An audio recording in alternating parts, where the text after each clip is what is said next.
it's kind of a lonely life when people think that you might be dangerous. You made a joke about the danger of it, but it's a very real thing for me. Every relationship I have with somebody, there's this question of how threatening or how dangerous is Andy? And I understand it, and it's a valid question, but it really does completely transform the social narrative of meeting a new person when they find out who you are. We're on the same wavelength because my first question is actually about how internal reality externalizes.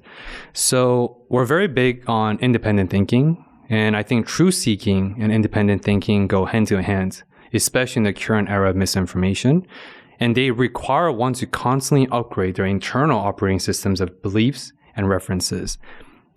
Andrew, how has your CIA training upgraded your independent thinking and beliefs? Since, as you talked about, what you perceive internally often manifests externally. It's a great question, man. And I want to say first that what CIA taught me is that truth-seeking and independent thinking, they are cousins of each other, but they are not the same thing. And most people, I think, don't take the time to reflect on that. They're not the same thing. Critical thinking or independent thinking really means you are thinking for yourself. You're challenging the social narratives, the constructs, the norms that you have been conditioned with, and you're coming to your own conclusions.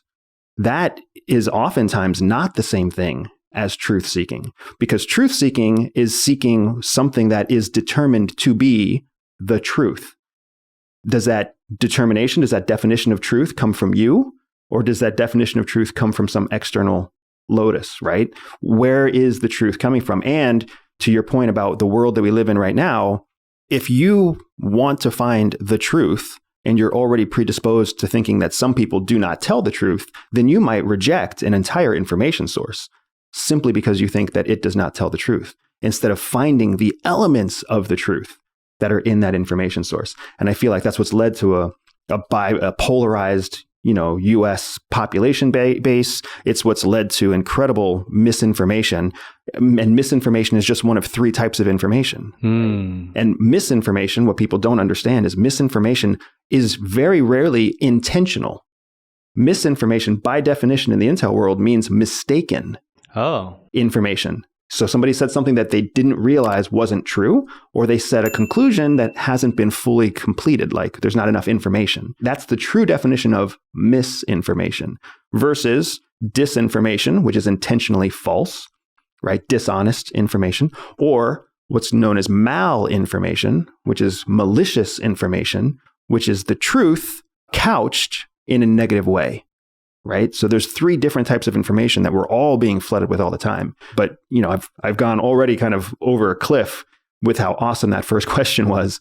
But the big thing that CIA did to kind of shape my independent thinking was helping me understand, even in myself, when I look for the truth, it's not the same thing as when I think independently. And if that isn't valuable enough, they also taught me that the same thing persists in everybody you talk to. They're all on this playing field that they don't even realize is a game. My favorite type of responses are the ones that shoot my brain to 14 different directions. So let me recollect. So I love what you said in terms of like everyone operates their life based on their own beliefs. And I think to really strengthen our firewall psychologically, you have to stress test your ideas and beliefs and references.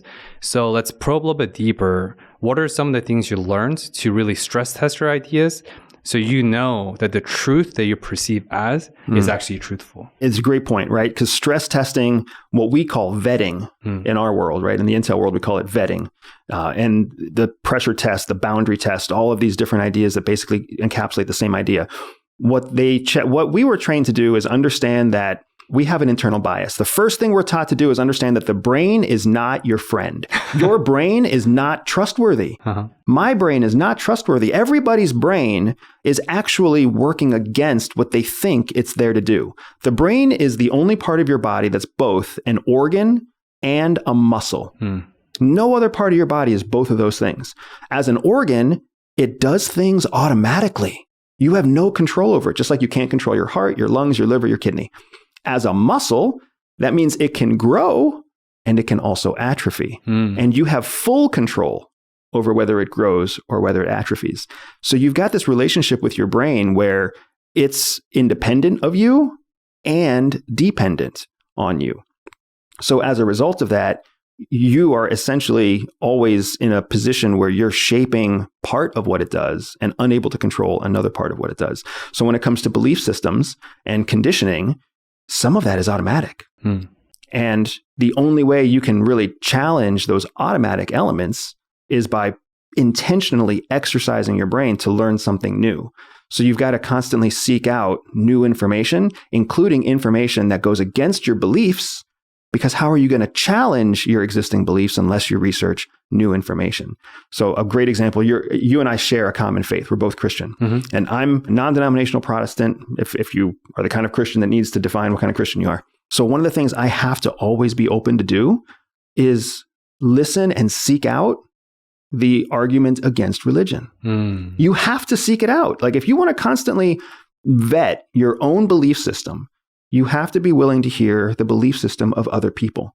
I've lived in an Arabic country. I've had, conversations, not debates, just conversations with Muslims. Tell me about your faith. I'm not here to proselytize to you. I'm here to challenge my own faith because it's what I feel ordained to do. God gave me a brain that is independent and both a muscle and an organ. He wants me to exercise it. I was made in his likeness. Like, this is what God would do. So teach me what you believe. Let me learn before I try to force.